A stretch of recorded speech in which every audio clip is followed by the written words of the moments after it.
Okay, let's make some kombucha. We got 3/4 of a gallon of water here, and we got 3/4 of a cup of sugar here. Let's grab the sugar and toss it into the pot.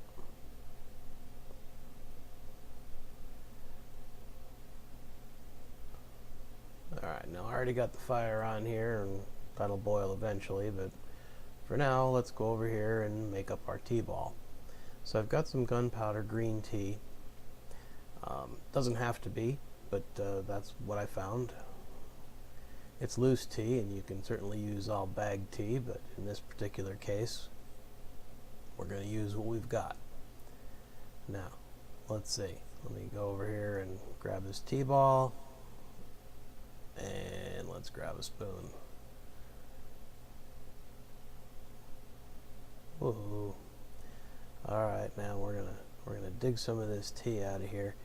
I'm gonna put about 3 good spoonfuls into the tea ball. Yeah, this is great. I'm trying to hold the camera at the same time as actually spooning this out. Next time everything goes on a tripod.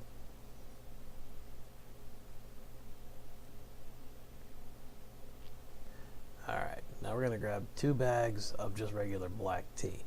Now normally kombucha is made with black tea, but if you make it with green tea, at least add a little bit of black tea. It really likes the tannins.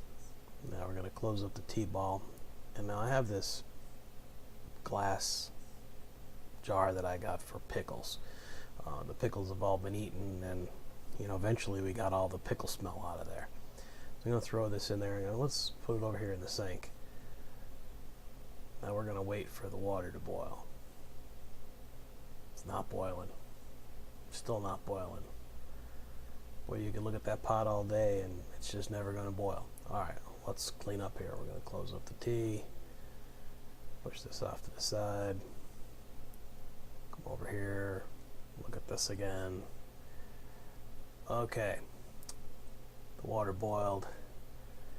Got my handy dandy silicone over mitts, and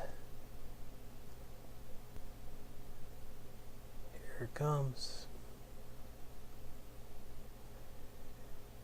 Yeah, that always scares me when I do it. I'm afraid it's going to splash all over the place, but so far, just take your time and get it in there, and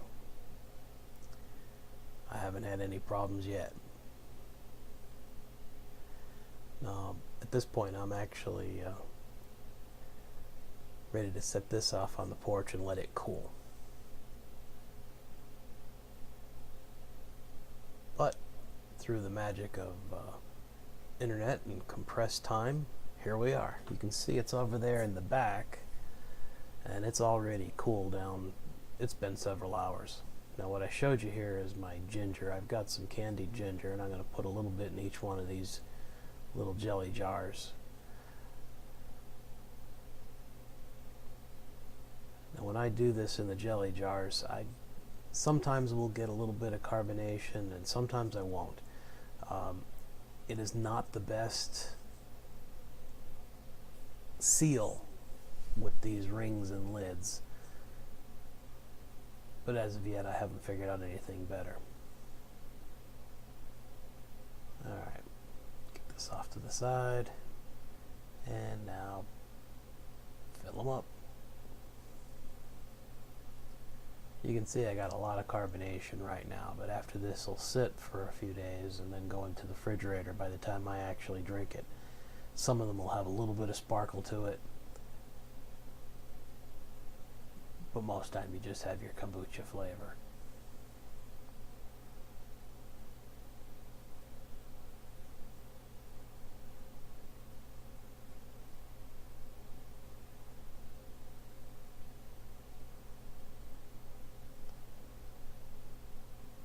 Boy, I'm really filling them puppies up.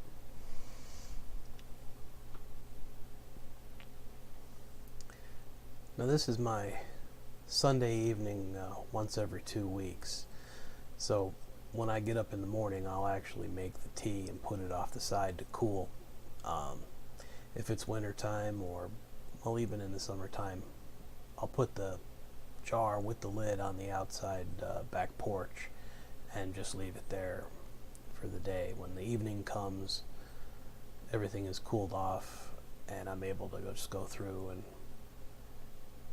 pour off enough of these jars. Usually I can get from 3 quarts like this, I'll actually get 12 jars full. You can see that I've got a huge mother in there, and the larger that the mother gets, the less tea you actually get out of the batch.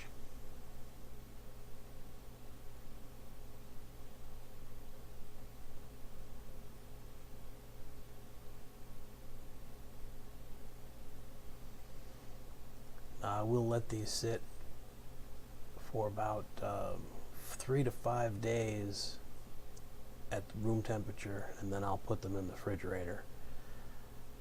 Then every morning I'll take one of these jars with me when I go to work, and that's my morning tonic. I have that before I actually have my tea or eat anything else. Usually when you start to drink kombucha, they suggest that you do like 2 tablespoons or an ounce or something each morning, and I don't know, I started right off with like 4 ounces or so at a time, so you can do what you feel comfortable with. Now, on this jar, I have, and I should have shown a better image of this, it's a double-sized coffee filter. Usually get them at Sam's Club, you know, for those big party coffee pots. Now what I'm doing is just the stuff that was left in there and the old mother, I'm just going to pour the tea right on top of it. You see I'm sticking my hand there because I'm catching the tea ball. I don't want to drop the tea ball down into there. Well, let's toss this off into the sink. Get the lid out of the way. And we're going to replace our coffee filter, and I should have a great big rubber band. These are a little hard to find, but we got lucky and I got a whole bag of them over at Staples. And there you go. Thanks for watching.